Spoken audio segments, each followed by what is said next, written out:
when we are striving for happiness, when we want something to happen, and at the same time are trying to stop something else from happening, even though we're not aware that which is our discomfort in our emotional body. So happiness is about something happening. That's why it's happiness, happeningness. When I'm trying to make something happen and I'm running away from something, then I also think that when I hear the word joy, that it is an emotional state. It's a state that feels good. But what I learned as I went through this work is that joy is not an emotion. It can be like love. It can be expressed emotionally. It can be expressed mentally. It can be expressed in physical circumstances. But that joy is not an emotion. Joy is a relationship that I have with my emotional body. A relationship in which I understand the importance of all my feelings and I allow them all in the moment, because they are all important in developing a vocabulary for my emotional body that enables me to perceive what God is, the vibrational. So yes, I learned all this, I went through all of this, these experiences that showed me this, and then one day the pain came back, the original pain. After how long? It was after quite a few years. When the pain came back, of course my initial reaction was, everything I've done has been wrong. I've misled myself. I'm the chief of self-deception, because the pain is back. If everything I knew to be true was true and everything that I'm teaching is true, then there should be no pain back, But what I realized was that the pain was the ultimate way for me to find out if I really could be in joy. Could I have a relationship with my emotional body? Because when the pain came, it brought up all sorts of fear, anger, all sorts of things came up.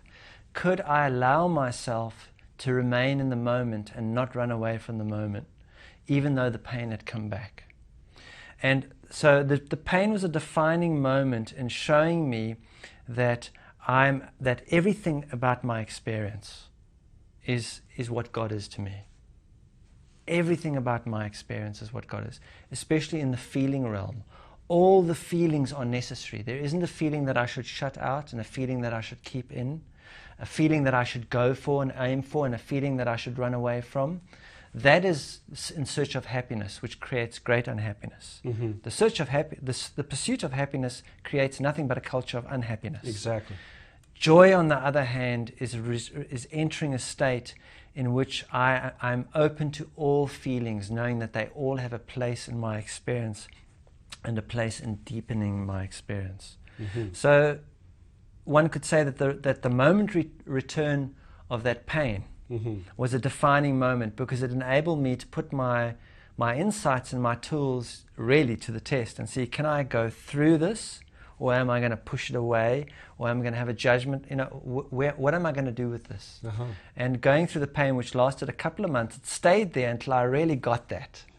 The moment I really got that, it was disappeared. It was not necessary. And I understand. Not necessary. So it had a purpose. Absolutely. Deliberate. Now you've also said that God is known through heart.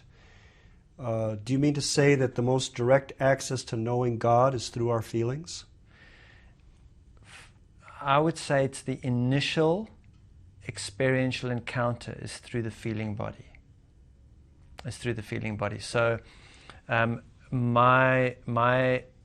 I'm sitting and I'm doing a meditation,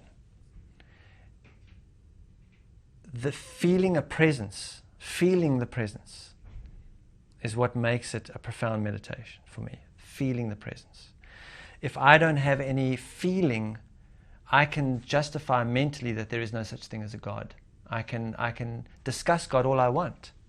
I can also do physical circumstances like go to different places to try and know God, go to different sacred sites, do different physical ceremonies and all these things.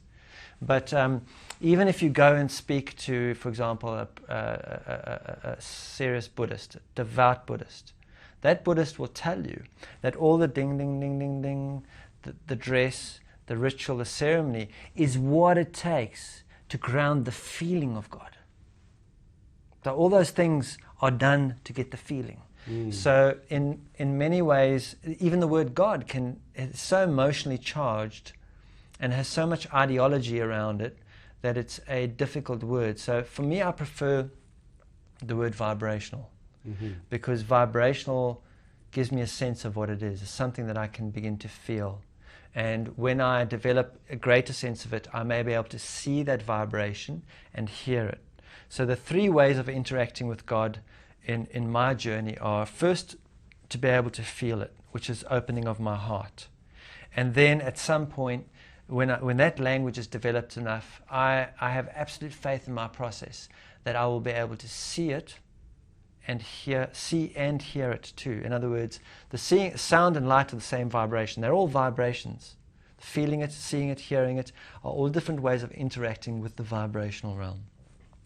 And that's the Trinity that I need to have in place in order to actually have a direct experience of God. So it's the same as saying, I can ask you to go and do some research on roller coasters. And I can send you off to go and research and go and watch a roller coaster, all right? And you go and watch the whole ride, and you come back and tell me about it, okay? And some of us have a relationship with God that's like that, okay? We watch particular activities, we see people doing specific rituals, and we go, well, that's what God's about. Or you can go and read a book written by an engineer on roller coasters, okay? All the knowledge about roller coasters, and come back and tell me about roller coasters.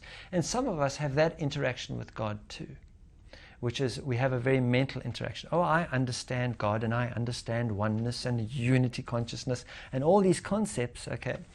Or you can get on the roller coaster and have a ride. You don't even need the book. You don't even have to watch what's going on. You can just feel the ride, right?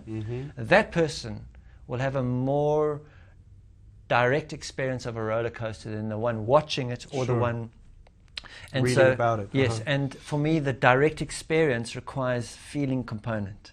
Because really, when you get off the roller coaster, okay, it's the way it made you feel, right? Okay, Yes. And so my first interaction with God is the way whatever that experience enables me to feel. And if I haven't developed my emotional body, if I've suppressed my emotional body, then how do I even begin to have that experiential encounter with what God is for me?